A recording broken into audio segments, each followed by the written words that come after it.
എല്ലാവർക്കും എൻ്റെ ഇന്നത്തെ പുതിയൊരു വീഡിയോയിലേക്ക് സ്വാഗതം. ഇത് 12ാമത്തെ എഡിറ്റിംഗ് ആട്ടാ. ഞാൻ എന്നും വീഡിയോ ഇടുന്ന സമയത്ത് ഞാൻ പറയും, കുറേ ദിവസമായി ഞാൻ വീഡിയോ ഇടാത്തത്, ഇനി കണ്ടിന്യൂ ആയിട്ട് വീഡിയോ ഇടുമെന്ന് പറയും. 4-5 ദിവസം കഴിയുമ്പോൾ പിന്നെയും വീഡിയോ ഇടും. അന്നും പറയും ഇതന്നെ സെയിം ഡയലോഗ്. ഇതിൻ്റെ മെയിൻ കാരണം എന്താണെന്ന് വെച്ചാൽ, ഒന്നുകിൽ എന്തെങ്കിലും തിരക്കായിരിക്കും, അല്ലേ സുഖയിലുണ്ടാവും, കണ്ടൻ്റ് എല്ലാം ഇഷ്ടം പോലെ ഉണ്ടാവും. ഇന്നലെ തന്നെ രാവിലെ പോയിട്ട് വൈകുന്നേരം വന്നത്.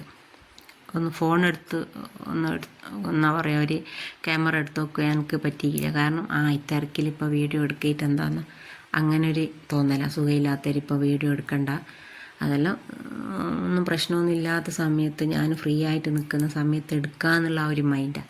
ചില ആൾ ഓരോ ജീവിതത്തിൽ എല്ലാറ്റിനും ഉപരി ഓല് കാണുന്നത് പോലെ ചാനൽ പോലെ വീഡിയോ, അതുകൊണ്ടായിരിക്കും ഏത് ബസ് എന്നായിക്കോട്ടെ, അല്ലെങ്കിൽ ഹോസ്പിറ്റലിൽ നിന്നായിക്കോട്ടെ, ബസ്സിന് കാത്തെടുത്തുന്നായിക്കോട്ടെ, അങ്ങനെല്ലാം ഇടും വീഡിയോ ഇടും. അന്നേരം ഒരിക്കൽ അതിൻ്റെ ഒരു ഇതിങ്ങ് വരും, മൈൻഡിങ് വരും. ഞാൻ ഒരു ചോറുണ്ടാക്കുന്നെങ്കിൽ പകുതിക്കെത്തുമ്പോൾ എനിക്ക് ഓർമ്മ തന്നെ അങ്ങനെ ഒരു സംഭവം ഉണ്ടല്ലോ എന്നുള്ള.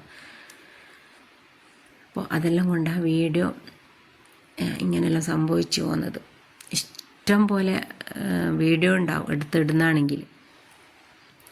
അപ്പോൾ ഇന്ന് ഞാൻ രാവിലെ തന്നെ ചായ ഉണ്ടാക്കണം. അതിൻ്റെ മുന്നേ കുറേ വിറകുണ്ടേനും. മഴേൻ്റെ ഒരു കാറ് പോലെ ഉണ്ട്, ആകാശം നല്ലൊരു ചുവന്ന കളറായിട്ട് നിൽക്കുന്നുണ്ട്. രാവിലെ ഒരു 6:50 ആ ഒരു സമയമായത്. ഞാൻ ചെടിയെല്ലാം നനച്ച് വിറകെല്ലാം എടുത്ത് കൊണ്ടിട്ട് എനിക്കിന്ന് ഓർഡർ ഉണ്ട്.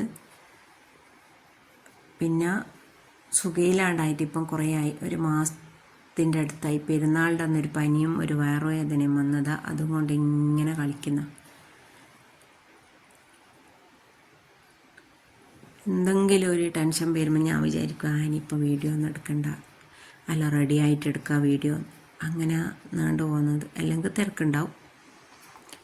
കുറേ ടെസ്റ്റും കാര്യങ്ങളെല്ലാം കഴിഞ്ഞ് പിന്നെ പറഞ്ഞ് ഇനിയിപ്പോൾ അതിനെക്കൊണ്ടൊന്നും കാര്യമില്ല, അവർ സ്കാനിങ് ചെയ്യാമെന്ന് പറഞ്ഞാൽ അങ്ങനെ സ്കാൻ ചെയ്ത് നോക്കുമ്പോൾ മാഷാ അല്ലാഹ് അതിൽ പ്രശ്നങ്ങളൊന്നുമില്ല. എനിക്ക് തോന്നുന്നത് എനിക്കൊരു 10-25 സ്കാനിങ് എനിക്ക് കഴിഞ്ഞ്. ഇതുവരെ ഒരു എന്നാ പറയുക, നമ്മൾ പറയല്ലോ ഒരു മുട്ടു സൂചീൻ്റെ അത്ര വരെ ഒരു നെഗറ്റീവ് ഉണ്ടായിക്കില്ല.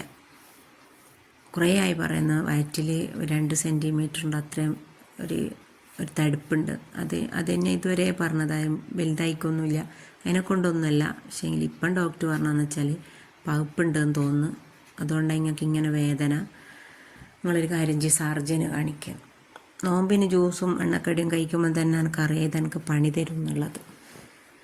എണ്ണക്കടീൻ്റെ പരിപാടിയെല്ലാം തുടങ്ങി, അതെല്ലാം കൊടുത്ത് അതിന് കുറച്ച് പൈസ കിട്ടിയത് ഇപ്പം അതിൽ ഡബിൾ ഇപ്പോൾ ഹോസ്പിറ്റലിൽ കൊണ്ടു കൊടുക്കേണ്ടി വന്നു. അങ്ങനെ തന്നെ ഞാനിങ്ങനെ അസുഖം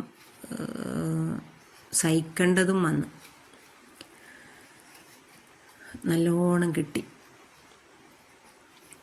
കാരണം ഞാനൊരിക്കലും അങ്ങനെ എണ്ണക്കടി കഴിക്കോ ജ്യൂസോ തണുത്തതോ ഒന്നും ഞാൻ എന്നെ കാത്തിട്ട. പക്ഷേ ഈ പ്രാവശ്യം തണുത്ത കുടിക്കാണ്ട് ഒരു രക്ഷയില്ല, അത്രേ ക്ഷീണവും പരത്തുള്ളൊരു നോമ്പേനും. അതുകൊണ്ട് ആ തണുത്തതെല്ലാം നേരത്തെ തന്നെ ഒരുക്കി വെച്ച് കുടിക്കൽ. നല്ലോണം പണി കിട്ടി, എല്ലാം കെട്ടിപ്പിടിച്ചുകൂടെ ഇരുന്നിക്ക നല്ലോണം അനുഭവിക്കുന്നുണ്ട്. ഇനി സർജന് കാണിക്കണം. നിങ്ങളെല്ലാം പ്രാർത്ഥനയിൽ ഉൾപ്പെടുത്തൊന്നും ഇല്ലാണ്ടിരിക്കാൻ. വേദന സഹിക്കാൻ പറ്റുന്നില്ല, ചില സമയത്ത് അങ്ങ് കോടിപ്പോവും. അപ്പം അതിൻ്റെ ഇടയ്ക്ക് ഒരു ഓർഡർ ഉണ്ടേനോ, അപ്പം ഞാൻ വിചാരിച്ചു എന്തായാലും അതിങ്ങ് എടുക്കട്ടെ, വരട്ടെ, എന്തായാലും ഉണ്ടല്ലോ. അങ്ങനെ ഞാൻ തലേന്ന് പച്ചരിയും ചോറും എല്ലാം അരച്ച് പുളിപ്പിച്ച് വെച്ചിരിക്കാനും, അപ്പം അതിനെക്കൊണ്ട് ദോശ ഇട്ട് മുട്ടക്കറി ഉണ്ടേനും. ഞാൻ ആദ്യം തന്നെ അങ്ങ് കുടിക്കാമെന്ന് വിചാരിച്ചു. മക്കളൊന്നും ആരും എണീച്ചിക്കില്ല. മുഹമ്മദിനെ കുറേ സമയമായി വിളിക്കുന്ന, പീടിയെ പോകണം, സാധനമെല്ലാം വാങ്ങിക്കൊണ്ടായിരുന്നു. തലേന്ന് വാങ്ങി വെച്ചിക്കില്ല, വിഷു ആയതുകൊണ്ട്. അപ്പോൾ നല്ല ഫ്രഷ് സാധനം കിട്ടും, ഇനി പോയിട്ട് വാങ്ങിക്കൊണ്ടാന്ന് കുറേ വിളിച്ച്. അങ്ങനെല്ലാം കൂടെ 9:30 മണിയൊക്കെ വാങ്ങിക്കൊണ്ടേരുമ്പോൾ 9:30 കൊണ്ടുവന്നിട്ട് 12 മണിയാകുമ്പോഴത്തേക്ക് ചോറ് കൊടുക്കുകയും വേണം. പിന്നെ എനിക്ക് ടെൻഷനാകുമ്പോൾ ഇപ്പം വയറുവേദന വരുന്നുണ്ട്. ടെൻഷനാകുമ്പോഴത്തേക്ക് വയറ്റുന്നെന്തോ ഒന്ന് വലിച്ചങ്ങ് കൊണ്ടുവന്ന് ഞെട്ടിപ്പോയി. ഞാൻ ഡോർ ബെല്ലടിക്കുമ്പോൾ പള്ളേന്നൊന്ന് കാണുക, മക്കൾ വന്ന് വിളിക്കുമ്പോൾ ഒന്ന് പള്ളേന്ന് കാണുക, അങ്ങനെയുള്ള സംഭവം അതും ഉണ്ട്. അങ്ങനെ പിന്നെ പെട്ടെന്ന് ചോറിൻ്റെ പണിയെല്ലാം തുടങ്ങി. ചിക്കൻ ചില്ലിയും ചിക്കൻ ബിരിയാണിയാണ് ഉണ്ടാക്കി കൊടുത്തത്.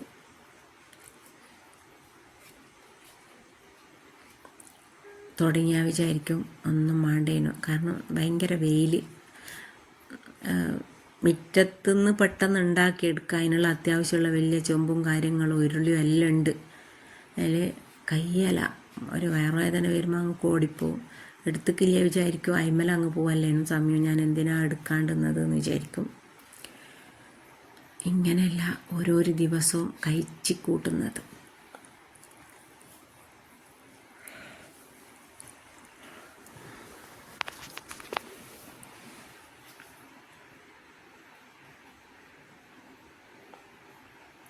വെയിൽ എന്ന് പറഞ്ഞാൽ എന്തോ ഒരു വെയിലാണ് പഠിച്ചോനെ. മുറ്റത്തൊന്നും വെയിൽ തന്നെ, പുരേൻ്റെ ഉള്ളൊന്നും വെയിൽ തന്നെ, എല്ലായിടത്തൊന്നും വെയിൽ തന്നെ. വലിയ പാത്രമായതുകൊണ്ട് എല്ലാം പെട്ടെന്ന് പെട്ടെന്ന് ഉണ്ടാക്കിയെടുക്കാൻ പറ്റും. അപ്പോൾ ഇന്നത്തെ വീഡിയോ എല്ലാവർക്കും ഇഷ്ടമായിട്ടുണ്ടാവും എന്ന് വിചാരിക്കുന്നു. ഇഷ്ടമായാൽ ലൈക്ക് ചെയ്യുക, ഷെയർ ചെയ്യുക, സബ്സ്ക്രൈബ് ചെയ്ത് സപ്പോർട്ട് ചെയ്യുക. ഇൻഷാ അല്ലാഹ് ഞാൻ പുതിയ പുതിയ വീഡിയോയിലായിട്ട് കണ്ടിന്യൂ ആയിട്ട് വരുന്നൊന്നും പറയുന്നില്ല, ഇടയ്ക്കിടയ്ക്ക് വരുമെന്ന് പറയട്ടെ. അപ്പോൾ എല്ലാവർക്കും ടാറ്റാ, ബൈ.